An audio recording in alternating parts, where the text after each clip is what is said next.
So my family moved into a townhouse a little while ago. The building was roughly 3 decades old and sat directly across from a primary school with a regional medical clinic a short walk away. On paper, it was an ordinary residential location. I was a kid at the time, and from the beginning I had difficulty feeling settled there. I didn't describe it as fear back then, it was more a persistent awareness of being observed, I guess, even when I was alone. Now, one recurring issue involved hearing my name called all the time. It happened often enough that it became sort of routine for me. I would be in my bedroom or another part of the house and hear my mother call for me clearly, using the same tone that she always did. I would respond verbally, sometimes more than once, before realizing that nobody else was home. I checked the house each time, but there was never any indication that someone had entered or that I had misheard a nearby conversation or the television or anything like that. There was this one time, though, that I had come home from school earlier than usual and was alone in the house. I was in the kitchen preparing some food or something. The layout included a narrow partition wall separating the walkway from the counter area, and as I turned toward that wall, I saw what appeared to be my father's face leaning around the edge, as if he was partially concealed behind it. My reaction was immediate and a little bit casual, I would say. I spoke to him, assuming that he was joking, and when I blinked, the face was no longer there. At the time, I really didn't know what to make of it. I did note one detail, though, that felt incorrect even then. The eyes appeared uniformly sort of pale, without visible pupils or contrast. I didn't tell anyone about it. In the end, I just sort of thought that maybe I imagined it. Nothing escalated after that, but smaller incidences definitely continued throughout the years that we lived there. The feeling of being watched, that never diminished. The auditory experiences persisted intermittently. And despite this, I adapted and treated the house as uncomfortable rather than threatening. I eventually moved out without giving it too much thought, and more than a decade later, during a conversation with my sister back in 2023, the subject of our childhood home came up. She asked whether I had ever liked that townhouse, and when I asked why, she explained that she had experienced her own issues there, including unexplainable sounds and also a constant sense of unease. She said that this discomfort that had played a role in her decision to leave as soon as she became an adult. We compared details and realized that although our experiences were not identical, they certainly overlapped in tone and frequency. Our parents sold the house years ago and relocated to a rural property outside of the city. Neither my sister nor I have experienced similar issues in their current home or elsewhere ever since then. No unusual events followed us after leaving, which says a lot to me, really. I think that there was something in that house, and whoever bought it, well, I hope that they're doing okay.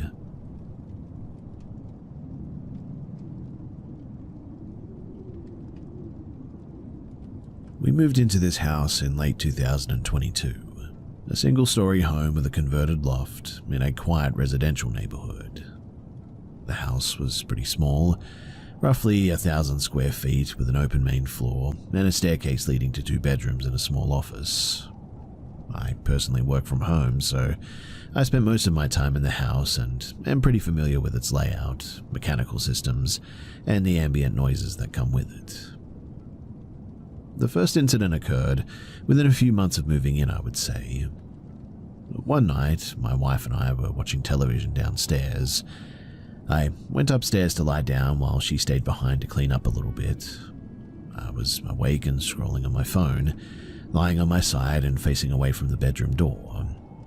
I heard someone enter the room, felt the mattress shift, and felt weight settle beside me. This was obviously consistent with my wife joining me, and so I didn't react. Within seconds, I heard the kitchen sink downstairs turn on, though, and metal dishes make contact in the basin. The overlap of these two events was immediately noticeable. I turned to my side expecting to see my wife, but the bed, it was empty. I called out to her and she answered from the kitchen. We talked it through and we couldn't identify a cause for this. At the time, I assumed I was just tired, and so I didn't dwell on it. Nothing similar happened for a long stretch after that too, and the incident, it mostly faded into the background.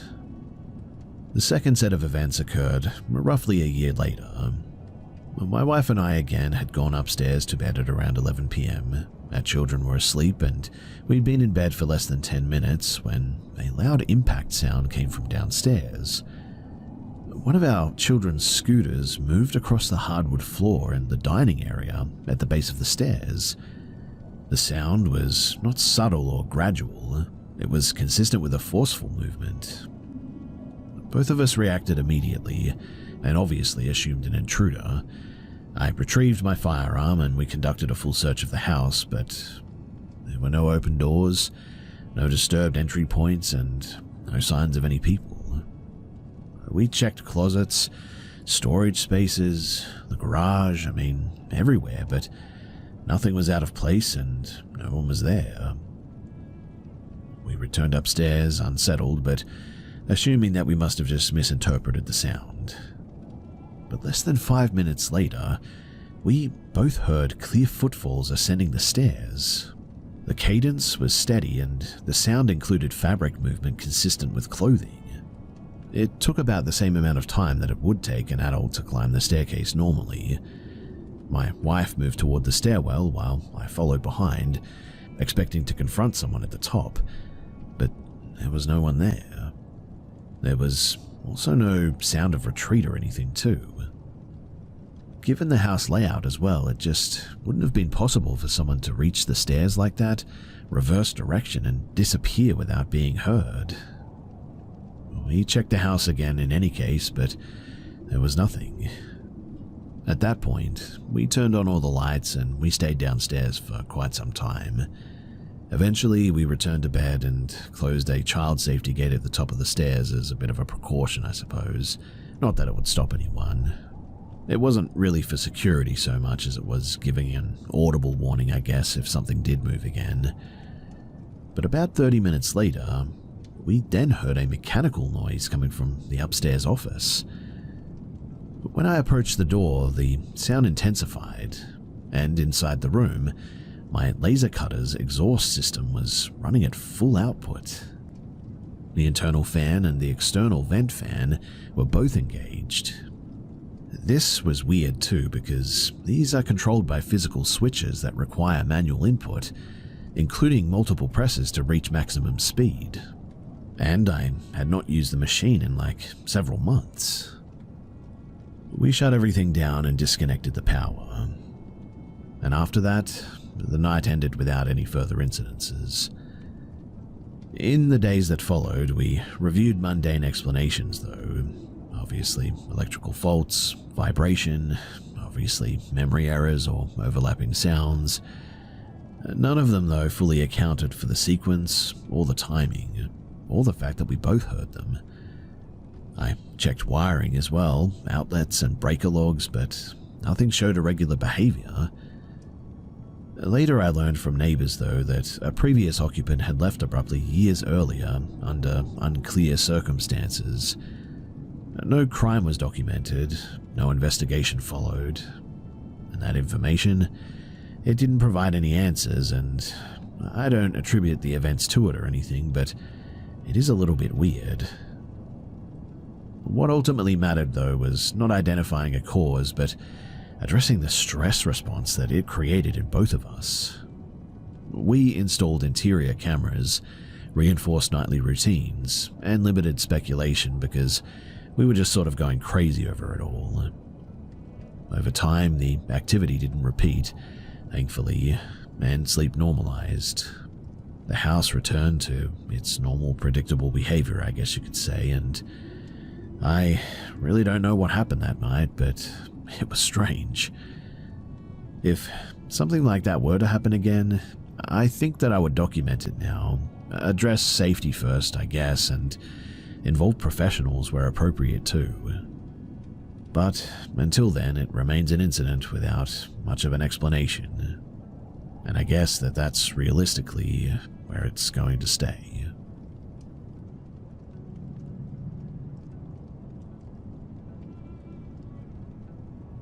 I was enrolled in a performing arts program at a regional university some years back. During my second year there, my partner and I rented a small apartment off of campus. It was inexpensive by local standards, and located in a concrete residential block built in the late 1990s. By the winter of 2024, we had lived there for almost 2 full academic years without incident. The apartment layout was pretty simple. The entrance opened directly into a combined living and dining area. A narrow corridor led to the bedroom and the kitchen, with a small bathroom between them. My computer desk faced the wall opposite the hallway, meaning the corridor was always within my peripheral vision while I worked or played video games. And over several weeks, I began noticing brief movement in that hallway. It was never fully formed or clearly defined, just sort of short, dark shapes passing quickly from one side to the other. The movement was always low to the ground and lasted less than a second. Each time I turned to look directly, there was nothing there too. I attributed the whole thing to just fatigue or screen strain from gaming or something. Just normal visual processing errors, I guess. I didn't mention it to my partner because she's easily unsettled, and I had no confidence that what I was actually noticing was even meaningful. But the more significant incident occurred during preparation for a student film project that I was working on. A classmate had cast me in a short production that required an early morning call time. At that point in time in the semester, my sleep schedule had deteriorated completely as well. I was staying awake most nights and sleeping through the afternoon. Adjusting on short notice was pretty unrealistic, but it had to be done. I had access to a prescribed sedative that I had used occasionally in the past for travel-related insomnia, so I took one dose at about 6:30, expecting uninterrupted sleep throughout the night. I fell asleep quickly too. At around 9:45 p.m., I woke up from something. I was fully alert, not disoriented at all, and immediately aware of my surroundings. My partner was awake beside me, lying on her side and using her phone. The room lighting was minimal, coming only from the screen, and as my eyes adjusted, I noticed what appeared to be a human form positioned over her. It was oriented vertically, knees on the mattress, torso leaning forward. The outline suggested an elderly person based on posture and proportions. There were no sharp details, no clear facial features or clothing, but the shape was distinct enough to register as a figure rather than a shadow or reflection. My first attempt was that I was still partially dreaming when I woke up. However, I was able to speak and move slightly and register my partner's presence clearly. I verbalized a short, incomplete sentence out of reflex, and when my partner responded, I attempted to focus directly on what I was seeing. At that moment, my attention fully locked onto the figure, and it ceased to be visible. There was no motion away from the bed or change in the lighting or anything. It just simply was no longer present. The space above my partner was now empty. In the end, I chose not to describe what I had seen. I told her nothing was wrong, and I encouraged her to continue resting. My reasoning was just practical, I guess. If this was a transient hallucination linked to medication, stress, or sleep interruption, escalating it would just serve no purpose. So, later that night I checked the time and noted that less than 4 hours had passed since taking that sedative, which was very unusual based on prior use. I experienced no further disturbances that evening or that night, and so I really don't know what that was. Since moving out, I've not experienced anything similar, and I remain open to neurological or pharmacological explanations, but what I will say is that the medication that I took, it's never made me experience anything like this before, and as far as I know, it really shouldn't make anyone experience anything like this. I try not to think about it too much these days, and really, I was just glad to be out of there and to not have to go back.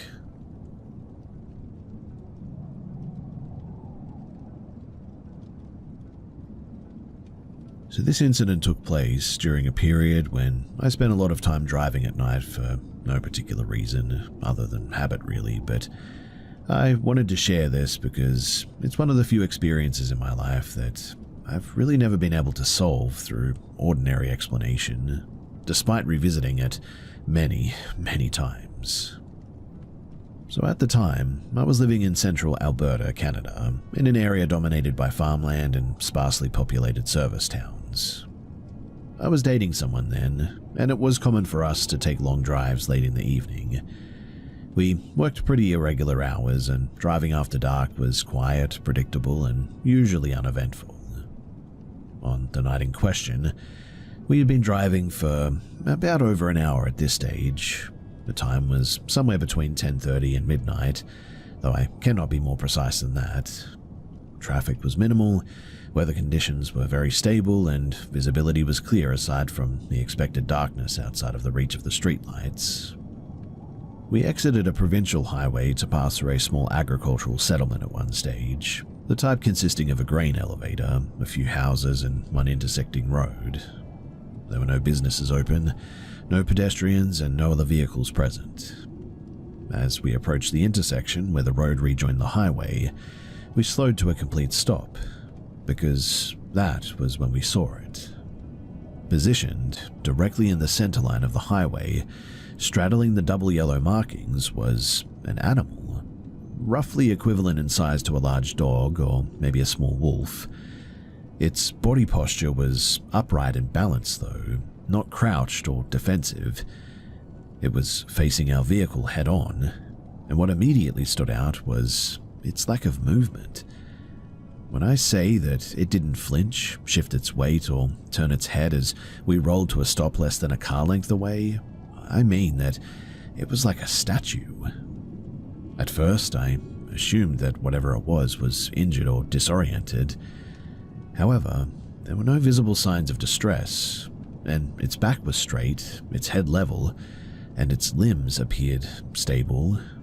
The fur was dark, somewhere between deep brown and charcoal, and appeared very uneven in texture, as if clumped or thinned in places, rather than uniformly shedding. As our headlights passed directly over this thing, I noticed something that triggered a strong sense of unease in me. There was no visible eye reflection. In my experience, even domestic animals produce some degree of light return when illuminated directly at night. In this case, the eyes remained flat and dark, without glint or shine or anything. The animal continued to stare at the vehicle without reacting. My partner hesitated before turning onto the highway. He did not accelerate quickly, and he didn't look away from it until we were fully past the intersection, but neither of us spoke immediately. Mind you, there was no sense of relief after passing it, which was pretty unusual, but instead I guess there was concern that it might move, follow, or behave unpredictably once we had turned our backs to it. Rather than driving directly back toward my residence too, we continued along the highway in the opposite direction for some time. We drove several additional miles and made a loop through a larger town and waited before retracing our route. This decision was not discussed explicitly, but it was pretty clear that we were both attempting to put distance between ourselves and whatever that was. Throughout that time, we discussed possible explanations as well. Coyotes were common in the region, but their behavior did not match what we had observed. Wolves were rare and typically avoided vehicles. Domestic dogs, they didn't usually sit calmly in the center of an active highway at night, nor would they remain motionless under lights like that. When we eventually passed the intersection again, the animal was no longer there. There were no tracks or road disturbances visible from the car or anything that we could see. We never did report the incident as, well, there was just no immediate threat and nothing tangible to describe beyond an unusual animal sighting. And look, I'm not asserting that the encounter involved anything outside of known wildlife behavior. However, It just didn't align with any animal interaction that I've experienced before or since. And what remains most notable to me is not actually the appearance itself. Instead, it's the animal's complete, just lack of reaction and the instinctive response that it triggered in both of us. The event, it was over pretty quickly and nothing further occurred that night.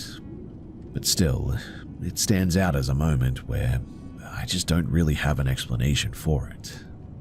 And that unresolved gap is the reason that it has remained fixed in my memory long after any other more dramatic experience has faded.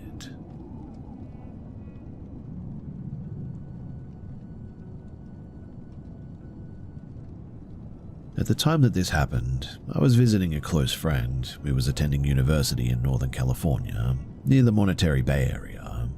A small group of us from our hometown met up with her for a brief stop before continuing south for a longer trip, and the plan was pretty casual. Stay one night near campus, then travel to San Diego County for several days. There were 6 of us, all women, and we rented a single vehicle for convenience. The drive south was pretty uneventful. The problems began only when we checked into the short terminal rental that we had booked for 2 nights. So the house was located in a densely populated but poorly maintained residential area near a major road. Entry required unlocking a metal gate secured with a combination lock, after which a narrow driveway led to the house. The property had a detached storage structure at the rear that was listed as off-limits. The yard was pretty overgrown, and visibility from the street was pretty limited by the fencing and the vegetation. All doors technically functioned, but none felt particularly secure by any means. Inside, the layout was simple. 3 bedrooms, 1 bathroom, a combined kitchen-living area, and an enclosed front sitting space with large windows. We used that area frequently during that evening, because it was separated from the rest of the house and felt sort of semi-private, I guess. Now, on the final night of our stay, something occurred that we initially dismissed as background noise. You see, while we were sitting there near the front of the house, we heard a sort of metal movement near the gate, consistent with a chain or maybe a latch being disturbed. No one investigated immediately, and after a short discussion, we sort of went back inside and locked the doors again. Most of the group went to bed between about 11 o'clock and midnight, and one person stayed awake in her room video chatting with someone back home. Another friend reminded us later about studying, and I went to sleep shortly after midnight, I think. Now, I must have woken up sometime at around 2:30 in the morning by someone shaking my shoulder and telling me, quietly but urgently, that something was wrong. At first, I assumed it was anxiety or maybe confusion, but I followed her into the living room where several others were now gathered, visibly distressed. Before anyone explained, we all heard distinct movement coming from the kitchen area. It wasn't a single noise, mind you, but a sequence.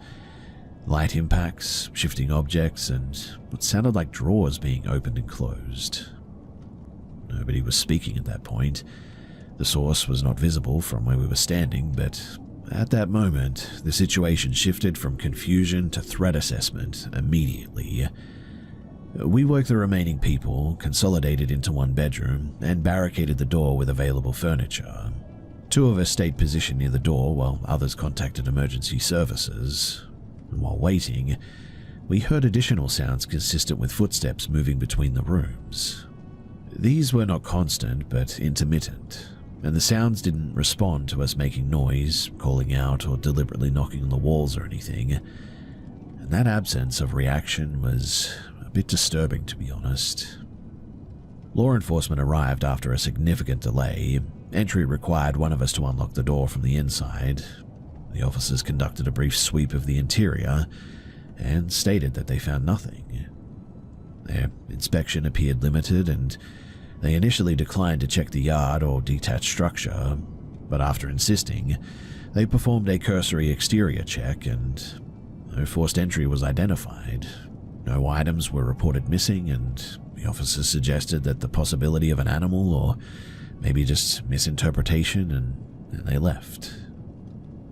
None of us accepted that explanation, though. and within an hour we decided that we should leave.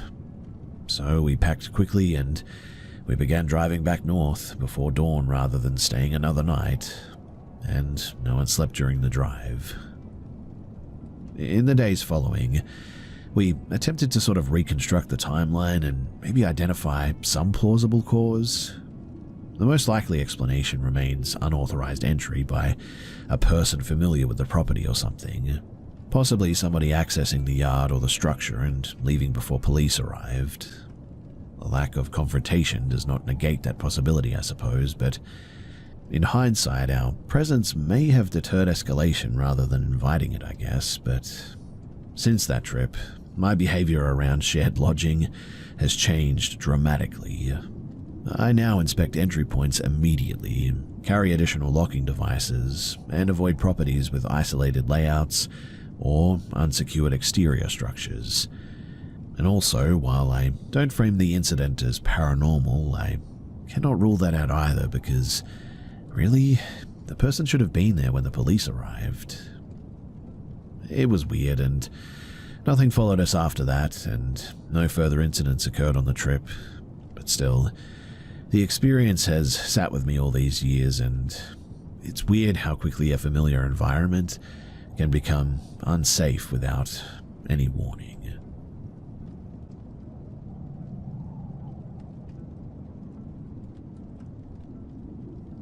At the time that this happened, I was studying in northern Austria, enrolled at a public university, and serving in a student coordination role responsible for organizing orientation activities for incoming students. The first weeks of the semester were always demanding, involving early mornings, logistical planning, and really, really long days on campus. But I was living alone in a privately owned residential building that was not officially designated as student housing, but was largely occupied by students due to its low rent. The building also housed long-term tenants, short-term ones, and individuals whose backgrounds were unknown to most residents. The structure itself was pretty outdated and poorly maintained, but it was good enough for me. Now, each floor was divided into sort of two corridors, separated by a heavy fire door accessed from the stairwell. This door produced a distinct, high-pitched noise when opened, which made it pretty easy to track movement on the floor. The hallway lights were permanently on here, and my apartment was a single-room unit with a bathroom, bed, desk, and a kitchenette, all arranged in pretty close proximity. The front door was pretty thin, and the peephole was unusually large compared to modern standards. Anyway, on the morning in question, I woke up shortly before 5 in the morning to prepare some food for an orientation event. After showering, I stood at my desk mirror applying some makeup. My apartment door was less than a meter to my left, while the rest of the room was extended to my right. And at some point, I heard the corridor door open. This was not unusual by any means. Residents often return late here, especially during the first weeks of term. Normally, such movement would be followed by the sound of an apartment door opening and closing within seconds. But that sound never came, which was a bit weird. Several minutes passed, and I became aware of the absence rather than the presence of noise, I guess, and the corridor was just completely silent. I continued what I was doing, but my attention had definitely shifted. I noticed a physical response too.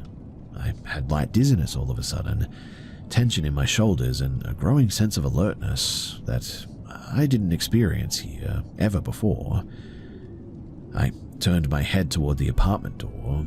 The peephole, which normally showed a bright, distorted view of the hallway, was now completely dark.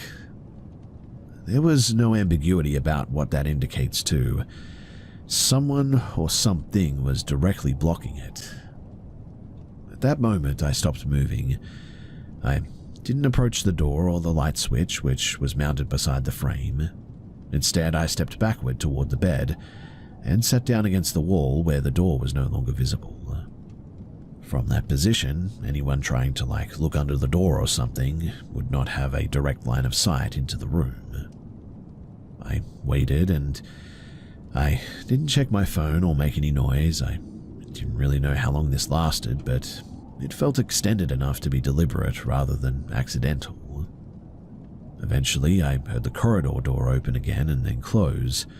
The sound was pretty clear again. I waited a little bit longer, and when I finally approached the door, I listened before opening it. There were no footsteps or voices, and so I unlocked it, opened it slowly, and found the hallway empty. As I exited the building minutes later, I noticed an unfamiliar man standing near the front entrance. He appeared to be waiting rather than passing through, I suppose, but we made brief eye contact. There was no verbal exchange. His expression was neutral, not startled or evasive or anything. And only later did I consider the practical explanation for what all of this meant.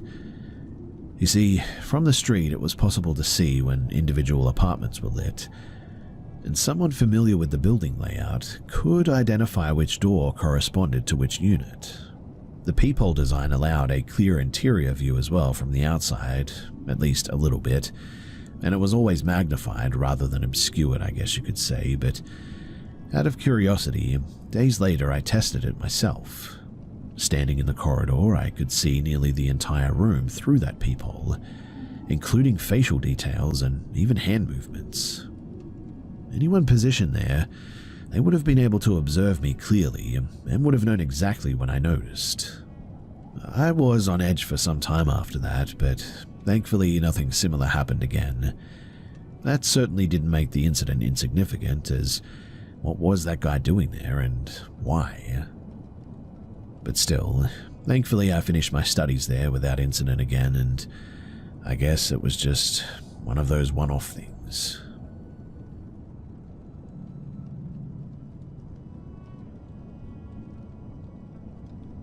So I had just gotten my driver's license in India and was still adjusting to driving longer distances. That evening, I planned to pick up my friend Priya, who had recently relocated to a different part of Chennai for work. It was already around 10:15 in the afternoon when I left, and the city had begun to quieten down a bit. My route took me near the Gindi Reserve Forest, a dense patch of protected land here, and I had driven past it during the day many times, and I never even considered it dangerous. At night, however, the isolation was striking. Priya and I were about halfway to my house when we noticed a figure at the edge of the road. Initially, I thought it was somebody in trouble. The man was bent over a damaged motorcycle by the looks of things, clutching his leg and sort of moaning softly too. My first instinct was to stop and try to help this guy, but something about the whole situation just felt off. Before I could process it further, movement caught my eye from the forest lining both sides of the road, and within seconds, several men appeared, emerging silently from the trees. Each of them were carrying a curved blade, and their posture, it wasn't casual. They were advancing deliberately toward the car. My adrenaline immediately surged.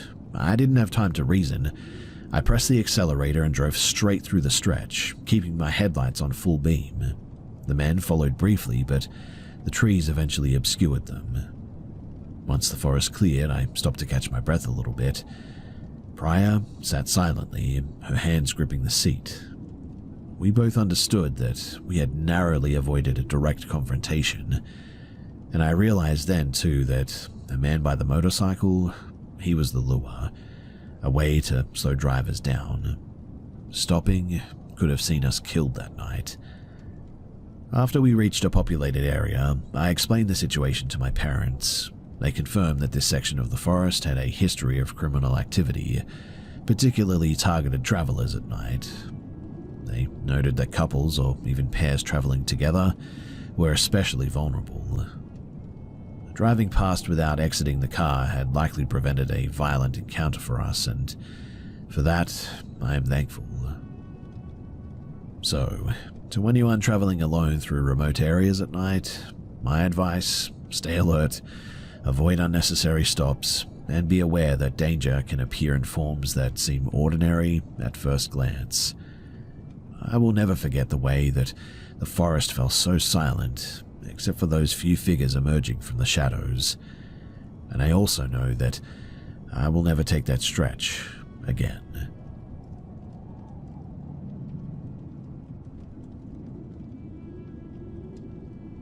I never really thought of my job as risky.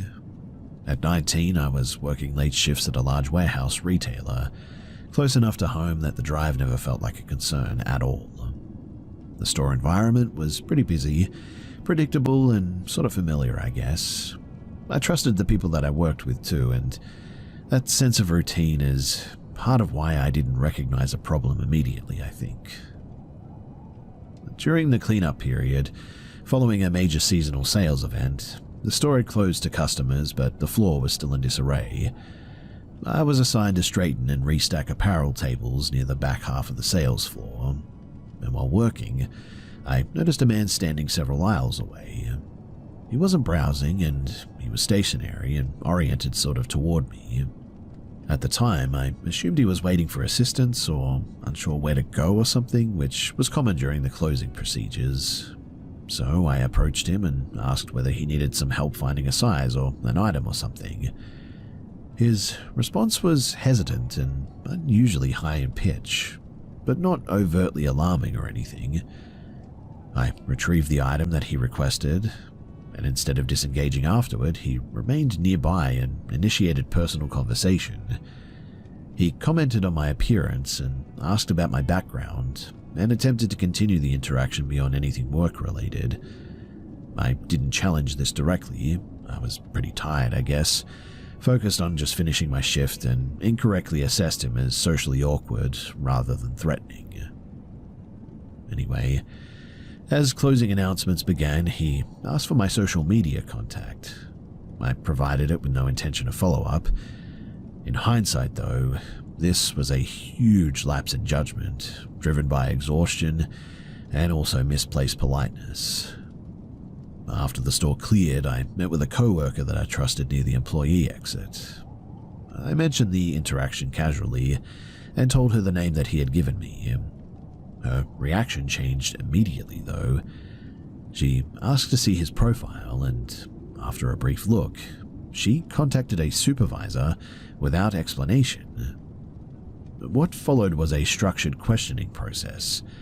Management asked for a physical description, the nature of his comments, and whether he had approached me alone.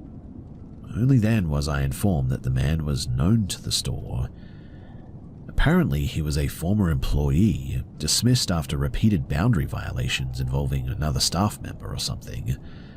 According to management, he had monitored work schedules, returned to the store outside of business necessity, and continued contact despite being told to stop. Policy changes, including the removal of printed schedules, had been implemented just because of him. At that point, the situation was reframed for me. This was not a single uncomfortable interaction. It fit an established pattern with this guy. I was escorted to my vehicle that night. While standing with my supervisor and co-worker in the parking lot, I received a message from him asking whether I lived nearby and whether I was alone. Under instruction, I replied that I lived with others and declined further contact. I blocked him once I was home, and honestly, I thought that was that. Out of concern rather than curiosity, I reviewed publicly available information about him too.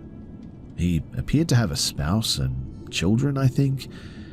I considered reaching out, but was advised that a previous attempt by another employee had been dismissed and caused additional distress without resolution, apparently.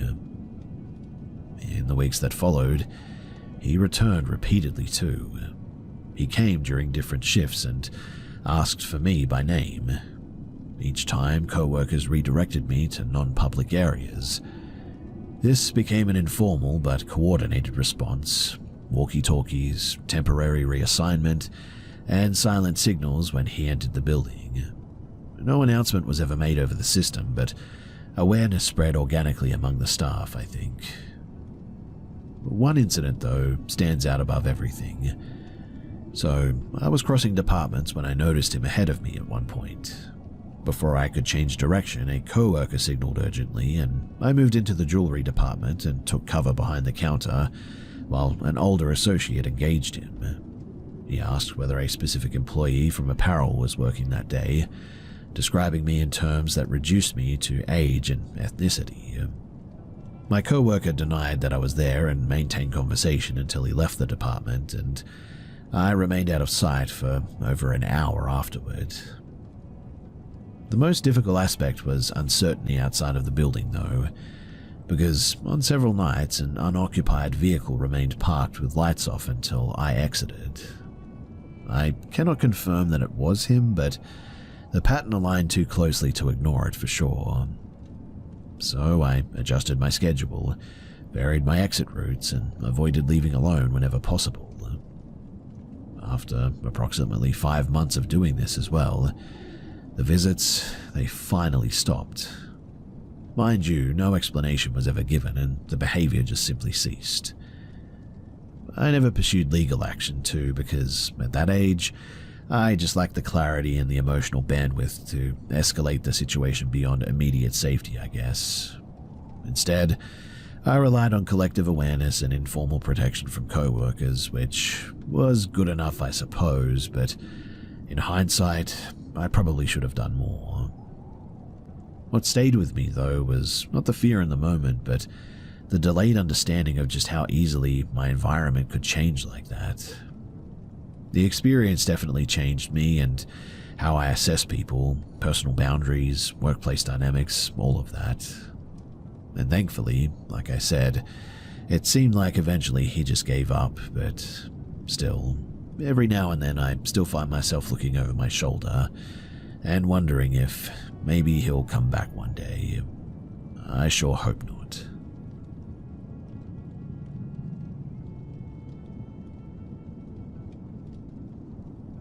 In the early 1980s, my mother and her siblings lived with their parents in a sort of row-style duplex in southern Ontario, outside of Hamilton. The building, it dated back several decades and had been modified repeatedly over the years. Both units shared a continuous basement with a low-crawl corridor running beneath the dividing wall. The space was pretty unfinished, packed dirt floor, exposed joists, and uneven wooden supports. Access was through a loose panel near the laundry area. The adults did not use the space for storage at that time, and as a result, the children treated it as a bit of a play area. They brought down flashlights, old toys, and pieces of cardboard and spent long stretches of time there, especially during the winter months.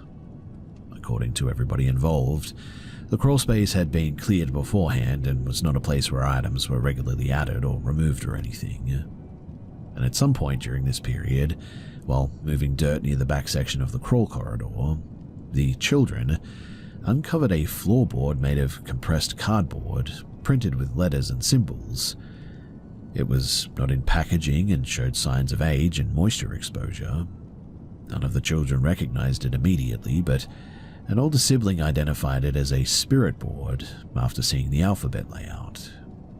No one admitted to bringing it into the house, and there was no obvious reason that it could have been buried under the dirt floor like that. Despite limited understanding of what it was, the children experimented with it briefly, treating it like a game rather than a ritual. This ended quickly, though, once their mother became aware of it. She was strict, religious, and not inclined to investigate or debate anything. She removed the board immediately, cut it into sections using household scissors, and disposed of the pieces into separate trash bags. She also restricted access to the crawl space for several days afterward. Now, the matter would likely have ended there if not for what happened later that week. When the children were allowed back into the basement, they returned to the crawl space, and near the same rear section where the board had originally been found, they noticed a single piece of printed cardboard resting on top of the dirt. It was dry, intact, and not buried.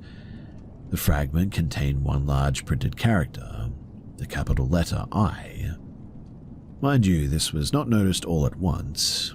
One child pointed it out, assuming someone had dropped it. Then others denied it, and when their mother was shown the fragment, she recognized the font and the color immediately as part of the original board. She searched the basement trash bins and outdoor garbage containers, but didn't find the remaining pieces.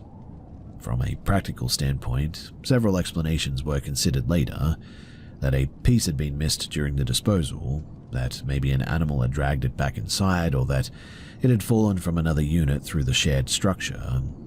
But none of these explanations fully satisfied the adults in the end, especially at the time, particularly because the crawl space had no direct exterior access and the fragment showed no dirt or tearing consistent with being moved mechanically like that. The mother interpreted the fragment symbolically rather than literally. She didn't think of it as a paranormal thing or anything, but just as evidence that the object itself had not been fully removed in the end. Her reaction was pretty procedural. She contacted a local priest, had the basement blessed, and sealed off the crawl space permanently using plywood and some screws. Life in the house continued, but my mother later reported a persistent sense of unease tied specifically to that basement afterward. She also described hearing what she described as like a knocking sound coming from the floors beneath her feet. Mind you, there should not have been anyone down there, and she described it as if somebody had taken like a broomstick and just started bashing the floor above them. She also said that at times she could have sworn that she saw the lights being turned on down there, but there was no one down there, so she didn't know how that was even possible. The laundry was always done quickly after that. The sealed panel was also never reopened. Years later, though, when the house was sold, contractors discovered remnants of like old printed cardboard embedded in the dirt beneath the sealed area, all over the place apparently. By then, most of it had deteriorated, so they couldn't tell what it was, but that original incident had already become fixed in the family memory, and so they assumed that maybe it was more Ouija boards or something like that. Now, whether that was the case or not is hard to say, but still, it was simply an object that appeared where it should not have been, and weird things happened afterward that the family had never experienced before, which is a little bit odd, right?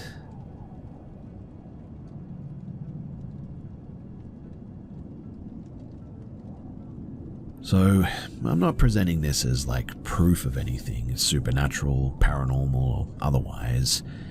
It's just simply an account of an event that didn't line up with what I could reasonably explain, then or now, and I thought that I should share it. So, this occurred in the early 2000s when I was in middle school, in a suburban area outside of Iowa. One of my closest friends, her name was Emily, lived in a residential development that had been built near land that used to be farmland, and also some wooded acreage too. Local stories circulated about the area having a long history, including displaced settlements and old cemeteries, but there were more community rumors than documented facts, I guess you could say. Emily's house was large though, well maintained and occupied by a pretty stable family.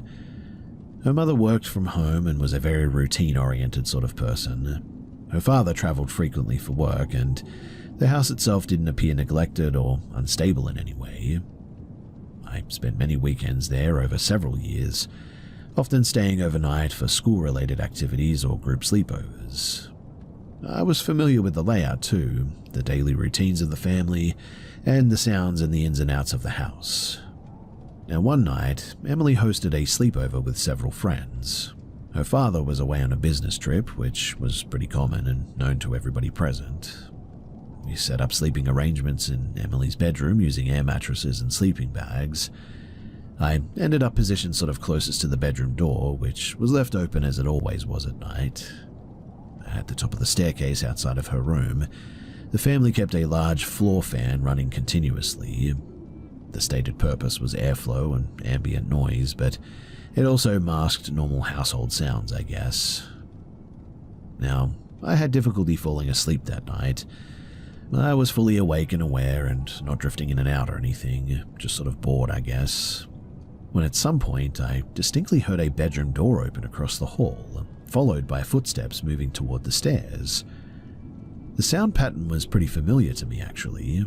The hallway floor creaked in predictable places, and two of the stair treads produced consistent noise regardless of how lightly they were stepped on. I heard those exact sounds in sequence too, followed by footsteps descending. Based on the timing, context, and the absence of any other adults in the house, I assumed it was Emily's mother going downstairs. This didn't alarm me at the time, obviously. Morning routines often started early in that house after all. But later, still awake, I began hearing activity down in the kitchen. Cabinet doors, utensils, and general movement, consistent with food preparation, I guess. Again, this sort of matched what I expected Emily's mother to do, cooking breakfast every time that I stayed over, and the sounds were pretty familiar.